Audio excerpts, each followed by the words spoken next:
One way or another, every good conspiracy comes back around to the all-seeing eye, and every good conspiracy is in the eye of the beholder. That's why I found this one uniquely interesting, because it started with me just really misreading a word. I was looking through some old newspaper articles, just basically browsing, and I came across the word occultist. And I was like, oh, what's this about an occultist? Very interesting. And I read it a couple times and I still read the word occultist until I finally realized, and Melissa pointed out to me, it was oculist. It was not occultist. It was a story about an oculist. And that just got me thinking, interesting that I misread the word. Interesting word anyway. I mean, I knew it had something to do with the eyes, but just on a whim, I looked up first what oculist was. Basically what we now call an ophthalmologist, an eye doctor, who can also prescribe glasses. An oculist is basically the antiquated term for eye doctor.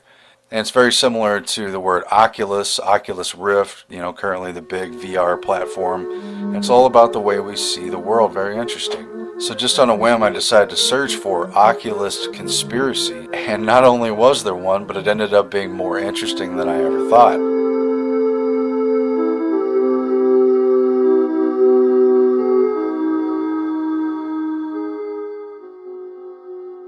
And the story pretty much starts with translating an old cipher. And so Wired Magazine back in 2012 wrote a really fascinating story about it. Basically, an academic who was translating old languages, who was an expert with languages, she was about to move to another institution, and her close working colleague gave her what he said was a top secret manuscript that she could work on late cold nights or whatever, because she was moving to Sweden. And it turned out to be a cipher that she couldn't crack after more than a decade of working with it, even though she's a qualified expert. But she ended up working with a machine translationist after seeing a lecture he was giving. And they used the same modern techniques that they're using to steer society, to make investments on Wall Street and to track social behavior. They use these for machine translations, the same kind of software that Google Translate uses. And they say that instead of teaching rules about language as you would to a human student who's trying to learn a new language, they study the patterns and the frequency of words, and it becomes a likelihood of translation and an algorithm. It's done by a computer. And the Oculus conspiracy was unraveled. It's done by a computer. And the Oculus conspiracy was unraveled after many years of a very tedious translation that was very difficult even with the machine. And it took them a while to find out that it was even written in German as opposed to other languages. And once they kind of had a hint at that, they started taking a crack at translating some of the letters. And these are very strange letters. There's a lot of symbols and a lot of accent marks. Basically, this is why they didn't even know. For a while, they didn't even know maybe this is just a hoax or something. They've called a lot of documents hoaxes, but it turned out they did not think this was a hoax because they found the pattern, basically. In the end, all these regular letters, the ones that are not accented, those became the throwaway letters. They started by trying to translate them, but it turned out those were the throwaway letters to reveal the actual code and show the spaces of words and the breaking up and everything. And even still, they didn't have a direct translation, obviously, for these strange symbols, but if it was written in a human language, they can pretty much eventually extract it. And what they found first was talk about secrets. And after they translated a few words, they discovered that they were dealing with an initiation document. And they found the phrase light hand. Finally, they took it to the archives and they found old secret societies where they had used the term light hand. And what was revealed from this very interesting code that was just so difficult, machine and man together almost couldn't crack it. What they found was they traced it back to a group that called itself the Great Enlightened Society of Oculists. And this ends up being pretty interesting. It's a very little known secret society, but it does appear to have been genuine, and it appears to have remained so little known because presumably this group actually did want to keep itself secret, unlike larger orders, the Freemasons. They hide in plain sight, for instance, even though their proceedings are in secret and it's staggered according to initiation rank and so forth. And so this document for a secret society of oculists describes in detail the initiation ritual that they do to their members, and it's actually oriented around eye doctors, and they think the society peaked sometime in the 1740s.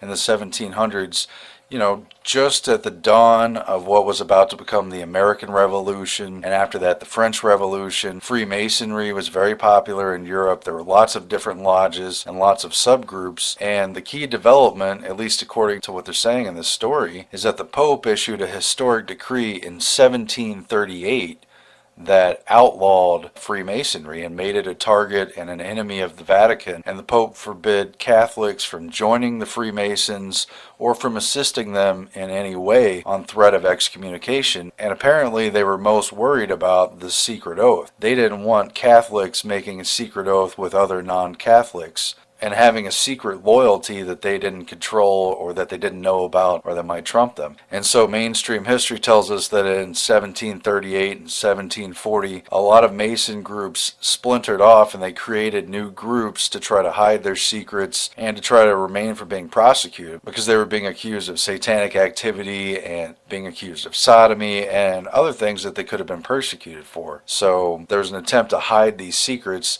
And this group, the Enlightened Society of Oculists, seemed to be carrying a significant repository of Masonic secrets, because once they cracked this cipher document, they found that the back, like the last 75 pages or so of this 100-page document, pretty much described all of the known Masonic secrets in detail, all the different initiation ranks and the secrets that are revealed, the mysteries that they take step by step. All of this was known at a time when it had not yet been exposed to the world. This document seems to have been written at a time when that would have been authentic, exclusive knowledge. And these oculists posed as if they really were real doctors. Their initiation ritual describes them as being the true doctors who can allow people to see, and that they're not like the other charlatans, which is interesting because there were oculist charlatans of the day. This guy in England, he would travel around Europe and he'd give big grandiose speeches and make a show of doing eye surgery when he ended up blinding and killing people, hundreds of people, even some of these classical music composers. And so they say they're the true eye doctors and they're not like that. And it's not clear if they really were practicing as oculist eye doctors or if that was just their cover for the secret society, but either way, it relates closely to the all-seeing eye. Their assumed profession as oculists really carried a metaphoric meaning that comes through in the ritual, that they are the gatekeepers of perception. They have control over whether one sees or not. In the metaphor of being reborn into their secret order, it is they who will reveal sight to the blind and allow someone to see again or see for the first time the true nature of reality. And so the cipher document describes the initiation ceremony, and after they take an oath of loyalty and a pledge to secrecy and other things that are familiar to lots of secret societies, they have a staged ritual where the candidate being initiated, he's put in a room with candles and medical instruments, a room with eyeglasses and microscope, and he's told to read this piece of paper.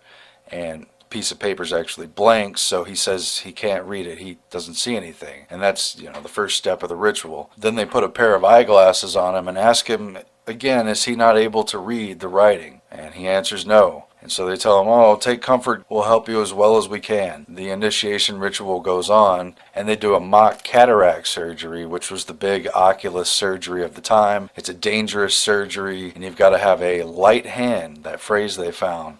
And in the metaphor of the secret society, it is they with their light hand who can restore sight. So they do a mock oculist surgery on their candidate, and instead of actually cutting into the eye, they pluck a single eyebrow hair. Maybe a little painful, maybe startling, but symbolic of their intervention in the candidate. And they bring him back to the table where there is the blank piece of paper, and this time, after he's had the mock surgery, he finds instead the teachings for the apprentices of the oculist.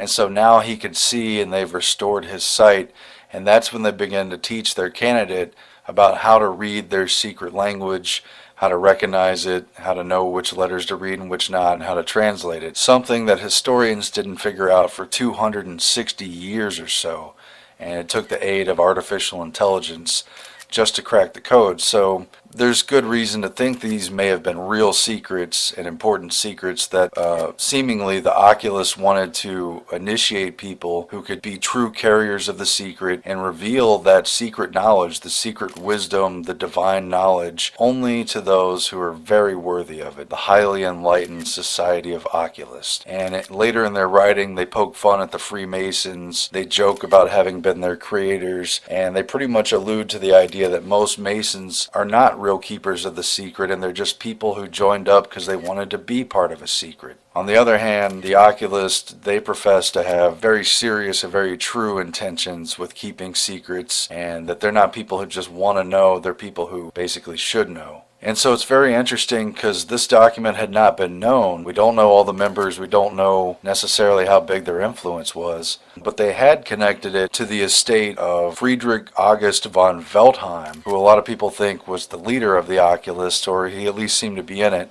And he was an aristocrat, lived in the 1700s, and he was in a lot of secret societies. Some of them were important and some of them not. And they're making the case in this Wired article that whereas he was also a member of the Order of the Golden Poodles, he didn't seem to take that one seriously, but he did seem to take the Society of Oculists very seriously, because Veltheim in his will left a trunk that was locked, and he ordered his own son not to open the locked trunk unless he was given permission by the local duke or one of the duke's descendants. So he gave a higher authority to the secret contents of this trunk to the local duke, whoever that was at the time or would have been, than his own heir. At any rate, the trunk was not knowingly opened until 1918, hundreds of years after he had passed. He died in 1775, and they found this document in there. Nobody knew how to translate it, and they also found some interesting objects, and they found an image of the seal of the Oculist, which is in German here, a little hard to read, but it depicts some cats, maybe even leopards or panthers,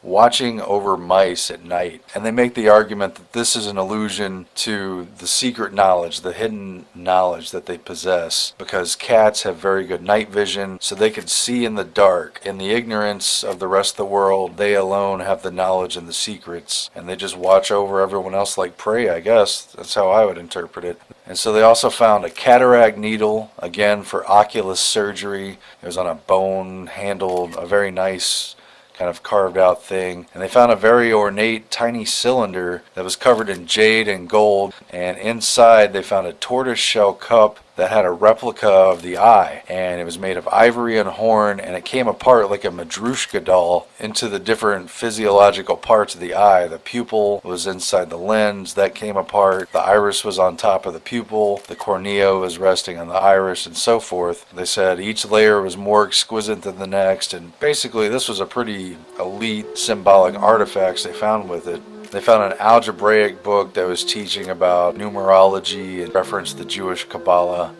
In the end, how important were the high enlightened society of Oculists? There's no way to know, it's mysterious. Maybe it was a short-lived vehicle during the time of persecution of secret societies, or maybe they've had a lasting impact that people are unaware of. These groups change names all the time. They all sort of work together. Sometimes they work against each other, but a lot of times they work together. They have a lot of the same philosophies, and there's a continuity of the mysteries and secrets in these different groups. But it just really struck me, the Oculist was such a compelling symbol for the secret societies, because perception really is controlled through our eyes, and reality as we know it really is mediated through our vision. At least that's the leading sense for most people, unless you've lost one of your senses and then the others become more dominant. But our vision really is in control of the sort of matrix we live in, and it has known flaws. They have what's known as gestalt vision, where humans and animals alike have a sort of shape recognition vision.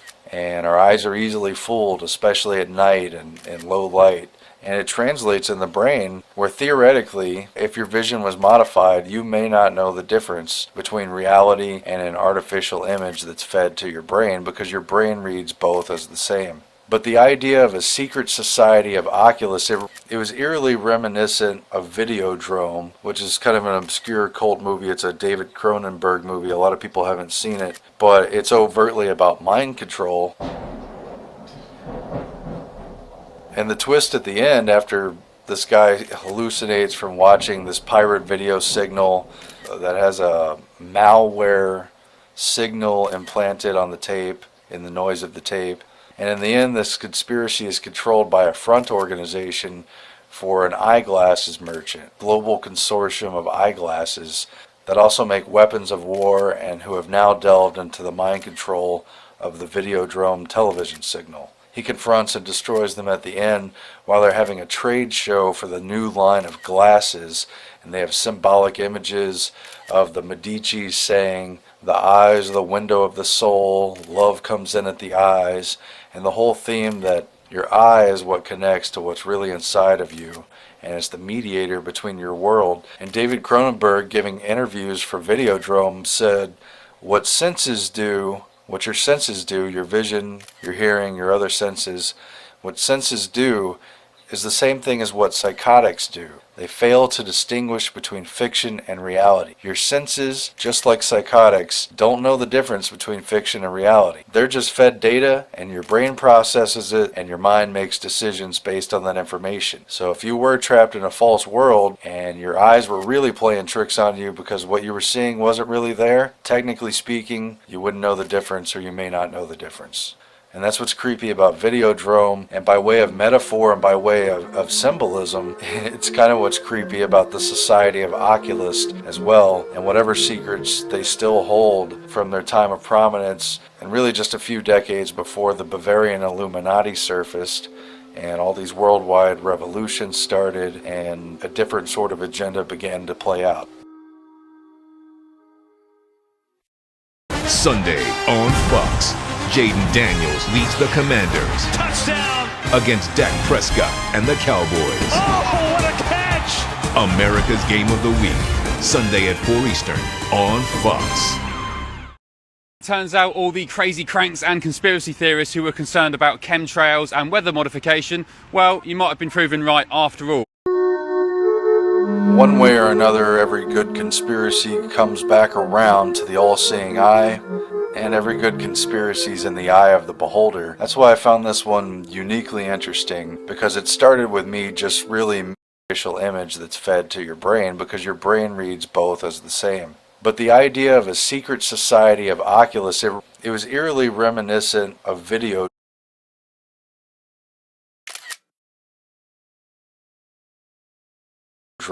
which is kind of an obscure cult movie. It's a David Cronenberg artificial image that's fed to your brain, because your brain reads both as the same. But the idea of a secret society of oculists, it was eerily reminiscent of Videodrome, which is kind of an obscure cult movie. It's a David Cronenberg movie. A lot of people haven't seen it, but it's overtly about mind. This pirate, she is controlled, and your eye senses do distinguish between mind makes decisions. You wouldn't know the difference, or you may not know. Mind makes decisions based on that information. So if you were trapped in a false world and your eyes were really playing tricks on you because what you were seeing wasn't really there, technically speaking, you wouldn't know the difference, or you may not know the difference. And that's what's creepy about Videodrome, and by way of metaphor and by way of symbolism, it's kind of what's creepy about the Society of Oculists as well, and whatever. One way or another, every good